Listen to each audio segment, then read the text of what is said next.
쌤입니다. 자, 생명과학도 이제 풀어드리도록 할 텐데, 요것도 가장 그 오답률이 높았던 거 먼저 세 개를 풀게요. 그래서 7번하고 12, 11번 이렇게 되는데, 7번, 12, 11번. 예. 아직은 이 6월 범위가 유전 파트가 없어요. 그래서 유전 파트가 없을 때 사실 여러분들이 제일 어려워하는 부분은 이제 아마 전도 속도 관련해서 나온 문제들, 막전이 변화, 그래프가 나오고 이런 것들이 제일 어려웠을 거라고 보고요. 거의 그래서 3단원에서 이제 좀 가장 어려운 뭐 1, 2단원은 사실 뭐 큰 의미는 없죠. 난이도는 없기 때문에 그래서 요거를 먼저 풀고 그 다음부터 순서대로 풀도록 하겠습니다. 자, 7번은 중추신경계를 구성하는 A와 B로부터 자율신경을 통해 심장과 방광에 연결된 경로를 나는 디귿에 역지 이상의 자극을 준 후에 방광의 수축력 변화를 나타내는 것이래요. 연수 아니면 척수에서 이제 A, B가 연수 아니면 척수라고 얘기했고요. A와 B에는 각각의 하나의 신경절이 존재한다라고 했어요. 연수와 척수에서부터 나오는 자율신경은 연수에서 나오는 거는 부교감이죠. 부교감. 그 다음에 척추에서 나오는 거는 교감이죠. 물론 이제 부교감 같은 경우는 척수 끝에서 나올 수도 있습니다. 이게 이제 방광과 연결이 되어 있으면. 자, 어쨌든 보도록 하겠습니다. 그러면 이것만 봐도 사실은 좀 이게 연수겠네. 이게 척수겠네. 이 정도는 유추를 할 수 있을 거예요. 제가 넘겨서 볼게요. 일단. 그래서 실제로 방광이 연결된 거 하나는 연수, 하나는 척수라고 했으니까 심장이 연결된 이 부분이 이제 연수가 될 거고요. B가 이제 척수가 됩니다. 그리고 수축력의 변화를 일으킨다라고 했는데 디귿에 이제 자극을 줬어요. 그죠? 디귿에 역지상에 자극을 줬는데 방광의 수축력이 어떻게 되냐면 줄어들었죠. 예. 수축이 잘 안 된다는 거는 이완이 되었다는 얘기 이렇게 보시면 돼요. 그러면 우리가 교감하고 부교감 신경 중에서 방광을 이완시키는 건 누구였냐? 이완되면은 소변이 잘 나와요? 잘 안 나와요? 잘 안 나오겠죠? 그래서 이완됐다는 건 교감신경이 작동했다. 그래서 교감신경에 자극을 준 것이다 라는 거죠. 그러니까 이거 척수죠. 여기가 척수일은 없다는 거예요. 어쨌든. 그래서 교감신경이니까 앞에가 짧고 뒤에가 이렇게 긴 구조로 돼 있을 겁니다. 그죠? 여기는 앞에 이제 신경절 이전 뉴런의 길이가 길고 신경절 이후 뉴런의 길이가 짧은 이렇게 되겠죠. 그래서 A는 연수이다. 기억에 역치 이상의 자극을 주면은 이게 이제 부교감이죠. 부교감이 자극이 되는 거니까 부교감은 심장박동을 억제시키는 거니까 빨라지지 않겠죠. 뉴런의 길이는 디귿이 리을보다 짧죠. 예, 교감신경이니까 앞에 게 더 짧습니다. 그죠? 그래서 기억이 답이 되죠. 그 다음에 12번으로 가서요. 표는 정상인과 가나다의 티록신 기억 니은 혈중 농도를 비교해서 나타내는 것이다. 가나다는 ABC 중에서 한 것만 이상 있는 사람.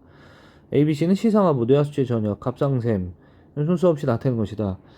뭐 이런 유형의 문제도 사실 뭐 수특이나 이런 데도 나와 있습니다. 수특에 제가 몇 번인지 정확하게 기억은 안 나는데 굉장히 유사한 문제가 있었어요.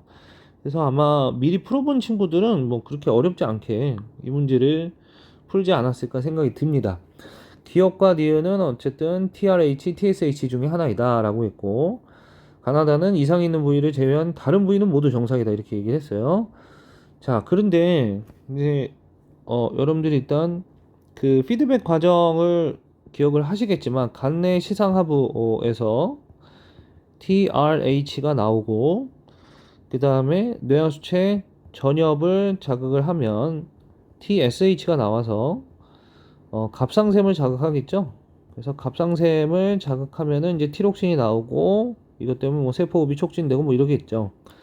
자, 그런데 이상이 있는 부위 이렇게 얘기를 했어요. 이상이 있는 부위 A, B, C는 시상하부 뇌하수체 전역 갑상샘을 순서 없이 나타내는 것이다 라고 했는데 여기 지금 보니까 티록신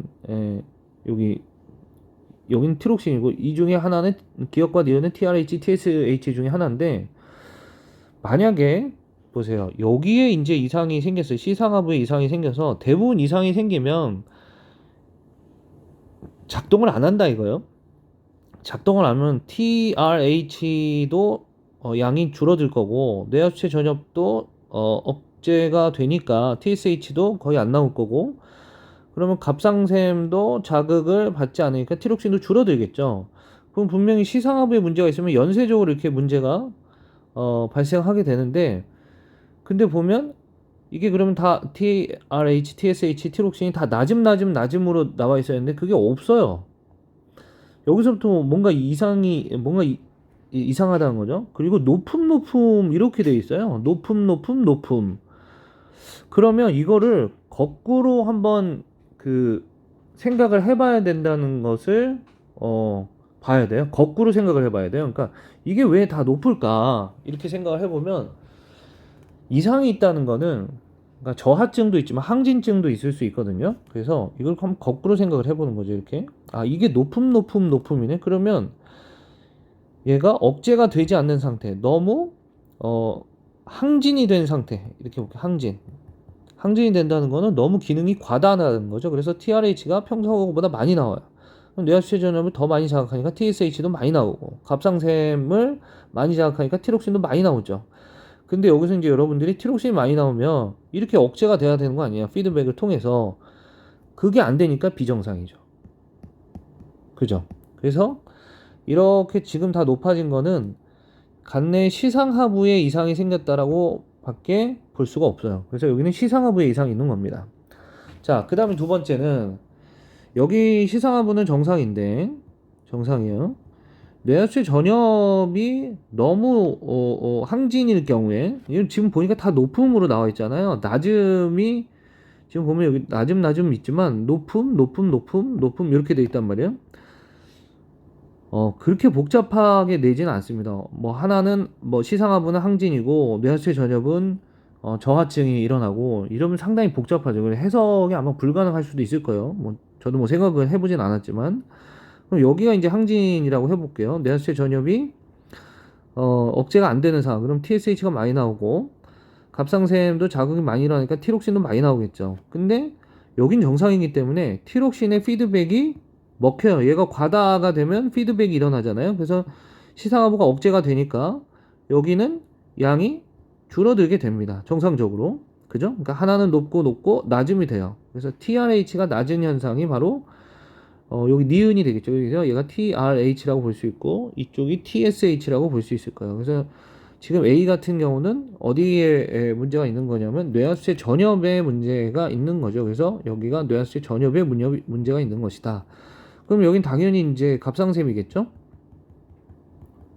자, 갑상샘인데 갑상샘이 너무 항진이 된다 이거예요. 그러면 갑상샘 항진이 되면 티록신이 많이 나올 겁니다. 근데 여긴 다 정상이에요. 뇌하수체 전엽하고 그러면 억제가 잘 되니까 다 낮게 나오겠죠. 그래서 이렇게 되는 거죠. 자, 그래서 보면 A는 시상하부이다. 맞는 말이고 기억은 TSH죠. TSH는 혈액을 통해 이동한다. A는 시상하부가 아니라 뇌하수체 전엽이죠. 뇌하수체 전엽이고 기억은 혈액을 통해 이동한다. 니은은 TSH이다. 맞죠? 네. 그래서 4번이 답이 돼요. 자, 그 다음에 이제 11번이 나왔는데 11번이 이런 유형의 문제를 많이 접해본 친구들은 사실은 요 정도 수준이면 그렇게 어렵지 않다고 느꼈을 거예요. 자, 11번 보면 다음은 민마리집 신경 A와 B의 흥분 전도와 전달에 대한 자료이다. D1, D2, A에 D1, D2가 있고 B에 D3, D4가 있네요. A, B의 활동 전이가 발생했을 때 각 지점에서 막전이 변화를 본 거고 그래프가 표는 D2에 줬대요. D2의 역치 이상의 작을 1해주고 D1, D3, D4의 막전이가 플러스 30이 될 때까지예요. 그러면 2초 지났다는 거죠. 자극이 도착해서 2초 지났다는 거예요. 도착할 때까지의 시간은 모르겠어요. 그죠? 2초 지났다는 거죠. 네, 정확하게 2ms죠. 근데 제가 2초라고 읽더라도 이해해 주세요. 그래서 플러스 30mV가 될 때까지 경과한 시간을 나타내는 것이다. 나머지는 한번 읽어보고요. 휴지막전은 마이너스 70이다. 라고 했습니다. 근데 여기 지금 D2에다가 자극을 줬다라고 했어요. D2에. 그러면 요렇게 가고 쭉 가겠죠. 근데 지금 경과한 시간이 3ms라고 했어요. 그러면 여기서 30mV가 될 때까지 경과한 시간이 3이라는 건 막전이 변한 시간은 2초잖아요. 그럼 도착하는데 1초가 걸렸다는 거예요. 그럼 도착하는데 1초가 걸렸으니까 2cm를 지금 1초 만에 간 거니까 이때 자극의 전도 속도는 2cm/ms가 되는 거죠. 그죠? 그 다음에 여기는 보면 2초 막전이 변화하는 건 똑같으니까 2초 만에 도착을 했다는 거예요. 근데 여기 지금 시냅스가 있기 때문에 시냅스를 거쳐서 가기 때문에 이게 B 내에서의 전도 속도라고 할 수 없어요. 또 A에서의 전도 속도라고 할 수도 없습니다. 그래서 그냥 얘는 이렇게 놔두고 얘를 좀 보면 여기는 2초 걸리고 그 다음에 3이에요. 3. 그러니까 도착하는데 1초가 더 걸렸다는 얘기죠. 그러니까 얘가 자극을 받고 그 다음에 1초 뒤에 여기까지 왔다는 얘기니까 얘도 역시 1cm/ms의 속도로 2cm/ms의 속도로 이 내부에서 전도 속도는 A와 같다는 걸 알 수 있죠. 그죠? 그래서 기억은 맞는 거예요. 전도 속도는 같다. 그 다음에 D2 이상의 역치 이상의 자극을 1해주고 3ms일 때, 자, 이거는 사실 앞에 거를 뭐 열심히 읽어볼 필요도 없어요. 나트륨 이온의 농도는 무조건 세포 밖이 고농도고 세포 안이 저농도죠. 그래서 나트륨 칼륨 펌프는 이제 반대로 움직이니까 능동수송이니까 그렇지만 나트륨 통로는 이렇게 나트륨이 유입이 되죠. 유입이라는 말을 쓰죠. 안으로 들어올 때 이건 확산이니까 고농도에서 저농도로 들어오니까, 그래서 무조건 나트륨의 농도는 세포 밖이 높아야 됩니다. 그래서 무조건 틀린 거예요. D4의 역치 이상의 자극을 1회 주면 시간이 6ms 지나면 D2에서 막전이는 이렇게 물어봤는데, 이것도 역시 여러분들 함정인 게 뭐냐면 자극을 이렇게 주면 여기는 갈 수 있어요. 축삭돌기에서 가지돌기로. 근데 D4를 주면 양쪽으로 퍼지긴 하는데 가지돌기에서 축삭돌기로 갈 수는 없습니다. 그래서 D2에는 아예 도달하지 않으니까 막전이는 계속 휴지 막전인 마이너스 70mV가 돼요. 그래서 답은 기억만 됩니다. 자, 이 정도 수준이기 때문에 사실은 그러니까 유전이 안 나온 상태에서는 틀릴 만한 게 거의 없어요. 어렵지도 않고. 그래서 여러분들이 아주 수월하게 풀 정도로 좀 연습을 좀 해주셔야 돼요. 3단원도 그렇게 어렵지는 않거든요. 물론 이제 조금씩 어려운 부분이 있습니다만 유전 파트에 비하면 유전에 비하면은 아주 그래도 수월하게 풀 수 있었을 거라고 봅니다. 자, 1번 빨리빨리 가겠습니다. 유칼립투스의 잎은 소화하기 힘든 섬유질과 독성 물질을 많이 포함하고 있는데, 코알라 같은 경우는 다른 동물보다 긴 맹장 그리고 소화관을 갖고 있어서 유칼립투스의 잎을 먹기에 적합하게 적응한 거죠. 적응과 진화라는 생명 현상의 특징, 이렇게 볼 수 있겠죠. 그러면 이것과 관련이 깊은 것, 올챙이가 자라면 개구리가 된다, 생장과 발생이니까 뭐 상관이 없고요. 땀을 많이 흘린다는 건 이제 항상성을 유지하는 거죠. 부모를 닮는다는 건 유전이고요. 그 다음에 굽어자라는 거는 이거는 자극에 대한 반응을 하는 거죠. 자, 그래서 5번이 맞죠. 고산지대에 사는 사람은 오래 살다 보니까 낮은 시대에 사는 사람보다 적혈구가 수가 많도록 적응하고 진화한 겁니다. 그죠? 그래서 5번이 답이고요. 자, 2번 박테리오파지. 박테리오파지는 세균을 잡아먹고 사는 바이러스죠. 바이러스입니다. 바이러스는 단백질하고 그 다음에 핵산으로 되어 있죠. 근데 여기 보니까 기억은 DNA와 단백질 중 하나라고 했으니까 박테리오파지는 DNA 바이러스구나 라는 걸 알 수 있어요. 이게 다 DNA죠. 이 껍데기들은 다 이제 단백질이고요. 그죠? 이런 부분들은 다 단백질이고, 그래서 기억은 지금 단백질이 아닌 DNA를 주입해 주고 있는 겁니다. 그래서 기억은 DNA다 이렇게 말할 수 있고요.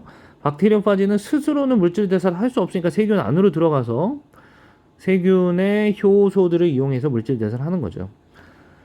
단백질은 뭐 세균도 갖고 있죠. 막단백질도 있고요. 그죠? 네. 그래서 기억, 디귿 3번이 답이 되겠습니다. 자, 3번 이것도 의외로 그 오답률이 좀 높았더라고요. 이상하게. 자, 소화계, 배설계, 순환계, 호흡계 중에 하나이다 라고 했는데 오줌을 만들어내는 건 배설계죠. 배설계. 그 다음에 가를 보면 소화 흡수되지 않은 찌꺼기, 영양소를 흡수하고 찌꺼기를 배출하는 거. 그러니까 이게 똥이죠, 사실 이게 똥. 그러니까 이게 소화계죠. 그럼 이제 남은 게 뭐예요? 호흡계가 되겠습니다. 근데 여러분들이 많이 틀린 게 아마 이것 때문에 그랬을 것 같아요. 기억에는 물의 이동이 포함된다. 당연히 맞죠. 우리가 이산화탄소만 호흡을 통해서 내보내는 게 아니라 수증기의 형태로도 물을 내보낸다라고 했어요. 그래서 기억에는 물이 포함이 되어 있습니다. 호흡계로 물도 이동을 합니다, 여러분들. 물이 나가는 거죠. 아마 요거 때문에 가장 어렵지 않았을까 그런 생각이 들어요. 그 다음에 니은은 뭐 배설계 아니고 디귿 다해서 물질대사가 일어난다. 물질대사 뭐 당연히 일어나죠. 그러니까 모든 세포에서는 물질대사가 다 일어나잖아요. 배설계도 세포로 돼 있고 호흡계도 세포로 돼 있고 이 말이 뭐 이상하게 생각되는 친구들이 가끔 있는 것 같더라고요. 그래서 맞습니다. 이거는 4번이 답이고요. 그 다음 4번 귀납적 탐구 방법하고 연역적 탐구 방법인데 우리가 일반적으로 실험을 하고 연역적 탐구 방법이 더 익숙할 거예요. 실험을 하고 그 다음에 가설 설정을 하는 거 이제 대조군 실험 하는 거죠. 대조군 실험 이런 것들은 연역적 탐구 방법에 있는 방법이에요. 그리고 귀납적 탐구 방법의 대표적인 예가 다윈의 진화설하고 그 다음에 세포설 같은 거 있죠. 지금 여기도 나왔지만 이런 것들이 이제 대표적인 귀납적 탐구 방법이었고 나머지 이제 대부분 실험하고 가설 설정하는 건 다 연역적 탐구 방법입니다. 그래서 가가 귀납적 탐구 방법, 나가 연역적 탐구 방법이고요. 기억과 니은은 각각 가설 설정과 탐구 설계 및 수행이니까 넘겨서 볼게요. 이게 가설 설정이죠. 탐구 계획 및 수행이 되겠습니다. 그래서 가는 연역적 탐구 방법이 아니라 귀납적 탐구 방법이고 A는 자 슐라이드는 수많은 식물을 관찰하고 슈바는 수많은 동물을 관찰했다라고 했는데 이건 가설이 아니죠. 가설은 잠재적인 어떤 결론이죠. 그 결론이 나중에 틀리면 이제 수정을 하죠. 그죠? 틀릴 경우 이렇게 틀릴 경우에는 수정을 합니다. 그죠? 대조 실험은 당연히 탐구할 때 수행을 해야 되겠죠. 그래서 2번이 맞는 답이 되겠어요. 자, 5번도 뭐 우리가 금방 풀 수 있는 문제죠. 고지혈증과 당뇨병이라고 해서 혈당이 높은 게 이제 당뇨니까 100 이상이 되는 A가 혈당이 높구나. 그래서 여기가 이제 당뇨라고 볼 수 있겠죠. 기억이 당뇨. 그 다음에 여기 정상이죠. 중성지방이나 콜레스테롤 같은 지질이 이제 많은 혈관에 이제 많이 이제 나오게 되면 이걸 이제 고지혈증이라고 하죠. 그래서 고지혈증이 되겠습니다. 중성지방이 150 미만이어야 되는데 250이죠. 그죠? 그래서 기억은 당뇨다 이렇게 얘기할 수 있고 니은은 당연히 심혈관계 질환의 원인이 되죠. 고지혈증은 뭐 동맥경화나 그래서 그 동맥경화 때문에 여러 가지 이제 뇌혈관 질환이라든지 심혈관 질환 이런 것들이 일어나죠. A, B에게서 모두 대사성 질환이 일어난다. 그렇죠. 당뇨, 고지혈, 뭐 고혈압 이런 것들이 우리가 배운 다 대사성 질환이죠. 그래서 5번이 답이 되겠습니다. 자, 그 다음에 6번으로 넘어와서 MBL 장치를 이용한 효모 발효 실험에 관한 내용이다. 뭐 MBL 장치는 뭐 이제 컴퓨터 데이터를 기반으로 한 실험 장치를 갖다 얘기하는 거죠. 삼각 플라스크 ABC 표와 같이 용액을 넣는다. 이 효모 같은 경우는 이제 물질 대사할 때 우리가 요거 실험을 이제 많이 했잖아요. 뭐 맹관부에다 넣고 실험하는 것들 이런 것들이 익숙할 텐데 효모가 이제 어떤 당을 가지고 호흡을 해가지고 그 물질이 만들어질 때는 일반적으로는 여기서 이제 삼각 플라스크에 이렇게 넣고 그냥 감지한다라고 했는데 대부분 이제 막힌 공간에서 이제 하잖아요. 맹관부 실험해가지고 이렇게 막혀 있는 기억나시나요? 이렇게 돼 있어서 여기 솜으로 막고 뭐 실험을 하는데 이 막는 이유는 이제 기체가 발생하는 걸 이제 보기 위해서 그런 거죠. 근데 여기서는 그냥 기체의 기억을 감지할 수 있는 센서를 그림같이 꽂은 후 여기도 밀봉을 했네요. 네, 그렇죠. 밀봉을 해야 더 정확하게 알 수 있으니까 밀봉해서 요 실험을 한 겁니다. 그 기체의 기억은 바로 이 컴퓨터를 통해서 알 수가 있는 건데 여기 효모가 이제 당을 분해해가지고 이 호흡을 하는 과정은 에탄올 발효죠, 여러분들. 발효 실험이니까 에탄올 발효. 그래서 여기서 나오는 거는 중간 산물인 에탄올하고, 물론 이제 에너지는 뭐 당이 나오는 거고요. 그 다음에 여기서 나오는 게 이산화탄소입니다. 우리가 이제 생명과학 2에서도 이제 나중에 배우겠지만 에탄올 발효에서는 이산화탄소가 발생을 해요, 여러분들. 그래서 기억은 이산화탄소라는 걸 생각을 하셔야 되겠고요. 그 다음에 실험 결과를 보면 A, B, C 봤을 때 A는 이제 대조군이니까 증류수에다가 이제 효모액을 넣겠죠. 효모액은 다 맞춰줘야죠. 15ml로. 포도당은 20ml 넣었고 설탕도 20ml를 넣어야 10% 농도도 맞추고 이제 용액의 양도 맞춰야 이제 증류수 이렇게 맞췄으니까 정확한 실험이 되겠죠. 근데 B가 지금 더 CO2의 농도가 더 활발하게 일어났다는 건 이 포도당을 기질로 이용해서, 이제 기질이라는 건 반응물이죠. 포도당을 반응물로 이용하는 것이 설탕을 반응물로 이용하는 것보다는 더 효모가 에너지원으로 더 잘 사용할 수 있다라는 걸 보여주고 있습니다. 얘보다 이제 이산화탄소가 많이 나왔으니까. 자, 그래서 옳은 것만을 골라라. 여기는 일단 다 15로 맞춰줘야 되고 여기도 25로 맞춰줘야 된다라는 거죠. 기억은 당연히 이산화탄소고요. A와 B는 모두 15는 아니고 B는 20입니다. 종속 변이란 건 뭐예요? 결과죠, 결과. 여기서 결과는 이산화탄소의 농도가 결과잖아요. 실험 결과. 그래서 용액의 종류는 종속 변이가 아니라 용액의 종류는 그 결과를 변화시키는 조작 변인이 되겠죠. 그래서 1번이 답이 되겠습니다. 자, 그 다음에 8번. 역시 물질대사 얘기인데요. 물질대사, 사람에서 일어나는 물질대사 1과 2를 나타내는 것이고, 요 사람에다 좀 동그라미 칠게요. 나는 1과 2에서 기억부터 리을의 한 분자당 에너지 양을 비교해서 나타내는 것이다. 그래서 이 기억 디귿 기억 니은 디귿 리을은 포도당 이산화탄소 ADP인데, 자, 지금 여기가 에너지가 더 높고 고분자 저분자 이렇게 쓸게요. 여기는 고분자 저분자니까 일로 가는 거는 저분자에서 고분자로 가니까 동화작용이 되겠죠. 그 다음에 고분자에서 저분자로 가니까 여기 이화작용이 될 텐데, 우리가 이제 세포호흡은 사람에게서 일어나지만 광합성은 일어날 수 없어요. 그래서 여기 이 실험 1의 동화작용을 이산화탄소를 재료로 해서 포도당을 만드는 광합성 과정을 대입하시면 안 됩니다. 그럼 뭐밖에 안 되냐면 ADP가 ATP로 만들어지는 과정. 물론 여기 이제 인산기가 이제 붙겠죠, 그죠? 이 과정이 들어가야 돼요. 그래서 니은이 ATP가 됩니다. 기억은 ADP가 되고요. 그럼 이화작용은 자연스럽게 포도당을 기질로 해서 분해해서 에너지를 얻고 부산물로 이산화탄소와 물을 만들어내는 세포호흡 과정이 되겠죠. 그래서 리을이 이산화탄소가 되고 디귿은 포도당이 돼요. 자, 그래서 원은 이화작용이 아니라 동화작용이고 효소는 동화작용이든 이화작용이든 무조건 필요합니다. 이산화탄소는 당연히 호흡기를 통해 내보내지겠죠. 그래서 4번이 답이 돼요. 자, 9번. 요것도 뭐 어렵지 않게 금방 풀 수 있는 문제죠. 가지돌기 마리집 신경세포 중에 하나이다. 얘가 가지돌기고 얘가 신경세포체고 신세라고 쓸게요. 그 다음에 디귿이 마리집이 되겠죠. 절연체 역할을 하는. 자, 기억은 그래서 신경세포체가 아니고 니은은 생명활동에 필요한 에너지가 생성되는 신경세포체죠. 디귿은 절연체 역할을 한다. 4번이에요. 자, 10번. 중추신경계로부터 말초신경을 통해 골격근과 눈에 연결된 경로와 반응을 나타내는 것이다. A와 B 중 하나에만 신경절이 존재한대요. 근데 동공축소가 됐어요. 그죠?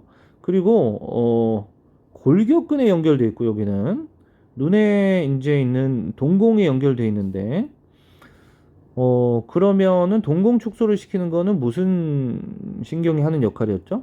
동공축소는 부교감 신경이 하는 역할이었죠. 그러면 부교감 신경이 신경절이 있어야 되니까 이렇게 여기에만 신경절이 있겠네요. B는 있고 얘는 없을 겁니다. 그죠? 근수축을 하는 골격근에 붙어 있는 근육을 수축시키는 거는 대부분 체성신경이니까 이거는 그죠? 체성신경이 있는 거니까 신경절이 없습니다. 그죠? 그래서 신경절은 A에는 존재하지 않고요. 그 다음에 디귿의 신경세포체는 동공과 연결된 부교감 신경이니까 신경세포체가 어디 있어요? 당연히 중간대에 있는 거 맞죠?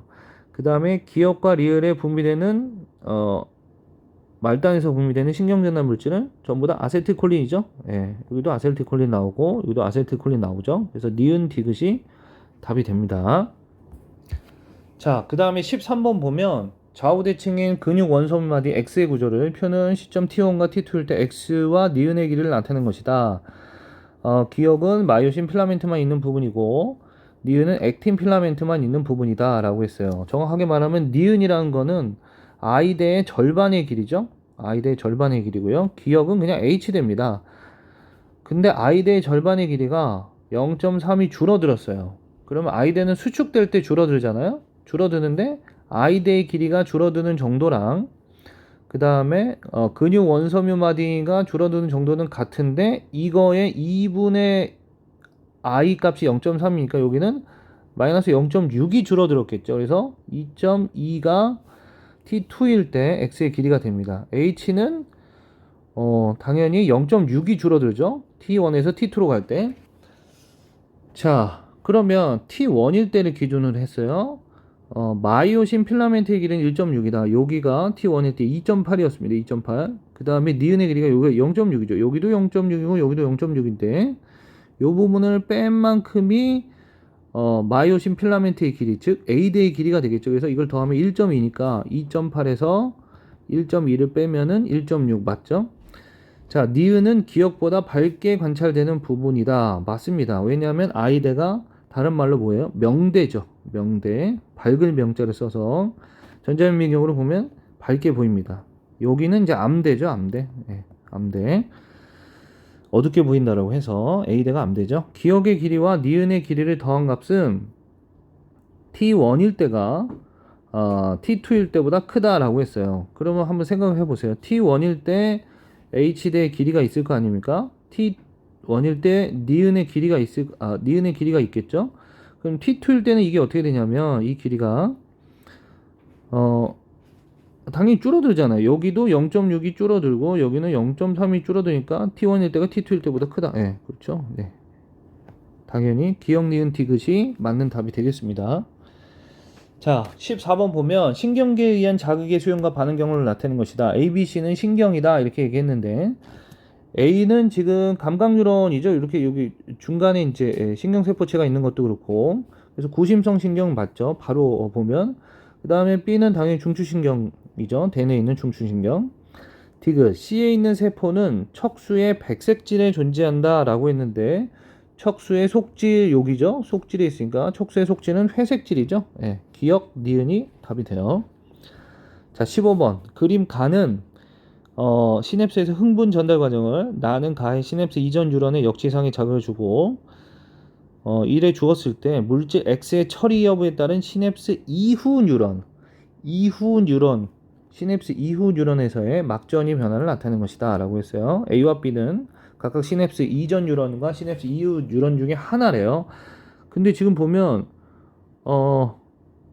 여기 시냅스 소포가 보이잖아요. 그래서 여기서 이렇게 가서 이 신경전달 물질이 지금 나와서 여기 붙어서 나트륨 통로가 열리고 여기서 다시 전기적 신호가 되는 걸 봐서는 얘가 시냅스 이후 뉴런이 되겠죠. 이후 뉴런. 얘가 이전 뉴런이 되겠죠. 자극은 이렇게 갔으니까 그죠? 자, 이에 대한 설명을 옳은 것을 골라라. X 이외의 시냅스 이후 뉴런의 막전이 변화에 영향을 미치는 것은 없다라고 했어요. 기억과 니은 중에 하나만 X를 처리했대요. 그죠? 다시 말하면 이렇게 이게 이후 뉴런, 이전 뉴런, 시냅스 이전 뉴런, 이후 뉴런. 자, 근데 기억을 봤더니 그냥 정상적으로 왔습니다. 정상적으로 갔기 때문에 막전이가 그냥 정상적으로 갔기 때문에 X를 처리를 안 한 거죠, 이거는. 그죠? 처리 안 했으니까 그냥 안 쓸게요. 그럼 얘가 처리를 했으니까 뭔가 이상이 생겼죠. 막전이가 조금 올라가다 말았어요. 그죠? 자, 어쨌든 그래서 보면 A는 시냅스 이후 뉴런 맞고요. A는 나트륨 이온의 막 투과도를 감소시킨다라고 했는데 A 때문에 여기 붙어가지고 지금 나트륨 이온이 들어갔잖아요. 신경전달 물질 자체가 막 투과도를 감소시킬 이유가 없죠. 그죠? 오히려 X를 처리했을 때 그렇다라고 볼 수 있어요. 막전이가 지금 올라가다 말았으니까 그래서 X를 처리했을 때는 니은이다 이렇게 볼 수 있겠죠. 그래서 3번이 답이 됩니다. 네. 자, 16번. 생명과학 특성에 대한 ABC의 원격, 학생 ABC의 원격 수업에 대한 발표 내용이다. 이런 거는 뭐 금방 풀 수 있죠. 스마트폰에 이용되는 생체 인식 보안 시스템은 생명과학 기술은 활용되지 않습니다. 지문인식 기술이니까 생명과학하고 관련이 있다는 거죠. 생체 기술이니까. 6.25 전사자 유해를 가족품으로 돌려보내는 것은, 그렇죠, 생명과학 기술을 활용한 사례입니다. 그렇죠. 유전자 분석하는 거, DNA 분석하는 거죠. 생명과학은 인공지능 분야는 연계되지만 심리학 분야는 연계가 안 된다. 연계가 되죠. 그죠? 그래서 B가 되겠습니다. 뭐 어떻게 연계가 되냐 이런 것들은 여러분들 한번 생각을 해보세요. 모든 분야, 대부분의 분야는, 그러니까 심리학도 어쨌든 뇌과학도 들어가야 되고 어떤 사람에 대한 어떤 생리학적인 이해가 분명히 있어야 되잖아요. 그래서 그런 것들이 있어야 되기 때문에 생명과학과도 연계가 된다라는 거고요. 17번도 조금 까다롭게 여기는 친구들이 좀 많았어요. 자, 주변 온도에 따른 체온과 기억의 변화를 나타내는 것이고, A와 B는 주변 온도가 T1과 T2일 때 P의 피부 근처 혈관의 상태를 나타내는 것이다. T1이 T2보다 작대요. T2가 큰 거죠. 기억은 열 발생량과 열 발산량 중에 하나이다. 옳은 것을 골라라. 열 발생량을 다른 말로 하면은 열 생성량이라고 볼 수 있고, 열 발산량을 다른 말로 하면은 열 방출량이라고 볼 수 있겠죠. 그런데 온도가 이게 더 높대요. 그러니까 여기가 추울 때라고 보면 되겠죠. 추울 때, 여기 그냥 더울 때 이렇게 생각하면 되죠. 근데 모세혈관 근처에, 모세혈관 근처가 아니라 피부 근처에 모세혈관이 여기는 이제 수축됐고 여기는 확장된 걸 보니까 열 방출량, 그러니까 발산량이죠. 방출량을 증가시키고 있다는 거예요. 이게 확장되면 혈류량이 증가하고 혈액은 뜨거우니까 열을 많이 발산하고 이건 조금만 발산하겠죠. 그러면 조금만 발산할 때가 이때가 추울 때죠. 추울 때, 이때가 더울 때라고 볼 수 있겠습니다. 자, 그러면 아까 기억이 뭐라고 그랬냐면 열 발생량과 열 발산량 중에 하나인데 더울 때 지금 낮아졌어요. 그러면 더울 때 좀 줄여야 되는 거 열 발생량이 돼야 되겠죠. 발산량이 아니라 발생량이 돼야 되겠죠. 열을 많이 만들 필요가 없죠. 더울 때는. T2일 때는 모세혈관 피부 근처 혈관의 상태는 A이다. T2일 땐 더우니까 B죠. 그럼 디귿만 만나면 체온 조절 중수는 시상하부이다. 예. 그렇죠? 자, 18번. 뇌를 구성하는 ABC의 특징인데 ABC는 간내손의 연수 중에 하나고 시상과 시상하부로 구성되는 거. 이거 간내죠? 소원동, 호흡운동의 조절 중수, 연수. 그럼 이게 소뇌겠네요. 소뇌는 몸의 균형을 조절하고 수의근을 조절한다. 뭐 이런 것들이 있겠죠? 자, A는 간뇌이다. 맞죠? 자, 뇌줄기는 중간내, 중내연 이렇게 제가 이제 기억을 하라고 하는데 여기서 뇌줄기는 연수밖에 없죠. 그래서 B는 뇌줄기에 속한다 이렇게 얘기할 수 있습니다. 중내 뇌교 연수 요 세 가지 기억을 해주시고 몸의 평형 유지에 관여한다는 기억에 해당한다. 그렇죠. 균형을 유지하잖아요. 그죠? 균형 유지하는데 아주 중요한 역할을 하죠. 그래서 답은 5번이 되겠습니다. 자, 19번. 그림 가는 사람의 소화기 일부를 나는 정상인의 탄수화물 위주의 식사를 한 후에 혈중 포도당 농도 변화를 나타내는 것이다. 기억과 이유는 간과 이자 중에 하나이다. 항상 이 포도당 농도는 거의 인슐린 농도랑 거의 비슷하다라고 보시면 돼요. 이 변화 양상이 거의 같다. 이렇게 보시면 된다라고 했죠. 기억 이유는 간과 이자 중에 하나이다. 얘가 간이고 뭐 얘가 이자인 거는 그림만 봐도 알 수 있죠. 이외의 조건은 고려하지 않아도 된다. 자, 기억. 글루카곤은 기억에서 글리코젠의 합성을 촉진하는 게 아니라 분해를 촉진하죠. 글루카곤은 혈당을 높이는 거니까. 인슐린은 니은의 그렇죠. 베타셀프에서 분비된다. 인슐린 농도는 혈당의 농도랑 비슷하다라고 보시면 돼요. 거의 같다라고 보시면 됩니다. 그래서 T1일 때가 T2일 때보다 높다. 당연히 맞죠. 그러니까 혈당이 높을 때 혈당을 낮춰주기 위해서 많이 나와야 되잖아요. 그래서 답은 니은 디귿이에요. 아, 낮다라고 했군요. 죄송해요. T1일 때가 T2일 때보다 낮은 게 아니라 높다라고 해야 되겠죠. 그래서 답은 니은입니다. 제가 잘못 읽었네요. T1일 때가 높죠. 자, 20번. 그림 가는 정상인의 콩팥 구조의 일부를 나는 정상인이 1리터 물을 섭취한 후 시간에 따른 기억의 변화를 나타내는 것이다. 기억은 오줌 삼투압과 단위 시간당 오줌 생성량 중에 하나이다. 물을 많이 먹으면은 시간이 좀 지나면 오줌을 많이 누게 되겠죠. 그래서 오줌 생성량입니다. 이 그래프는. 그죠? 일단 넘겨서 볼게요. 이게 오줌 생성량이에요. 오줌 생성량. 오줌 생성량. 그래서 기억은 오줌 생성량이라고 하면 되겠고요. 항상 오줌 생성량하고 반대로 생각해야 되는 게 뭐였어요? 네, 오줌 삼투압이죠. 오줌 삼투압은 반대로 생각하면 됩니다. 오줌 삼투압. 그리고 이 오줌 삼투압하고 항이뇨 호르몬의 그래프를 거의 같게 보시면 돼요. 항이뇨 호르몬이 많이 나올수록 수분제 흡수가 많아지고 오줌 생성량은 줄어들고 오줌 삼투압은 높아지게 돼 있죠. 그죠? 이걸 고려하면 그렇게 어렵진 않습니다. 단위부피당 요소의 양은 자, 일단 들어갈 때 이건 2단원에서 나온 내용을 갑자기 이제 호르몬하고 연결지어서 물어본 거예요. 들어갈 때는 요소가 많았어. 그죠? 콩팥 동맥이에요, 이게. 나올 때는 이제 콩팥 정맥을 통해서 나오는데 요소가 줄어든 채로 나옵니다. 왜냐하면 여기서 걸러서 오줌을 통해서 내보내니까. 그래서 요소의 양은 혈액 B가 혈액 A보다 적죠. 기억은 오줌 생성량 맞습니다. 혈중 항이뇨 호르몬의 농도는 이걸로 보면 된다고 그랬죠? 어디가 높아요? 2가 더 높습니다. 1보다는. 그래서 2에서가 1보다 높다. 답은 4번이죠. 자, 고생 많으셨습니다.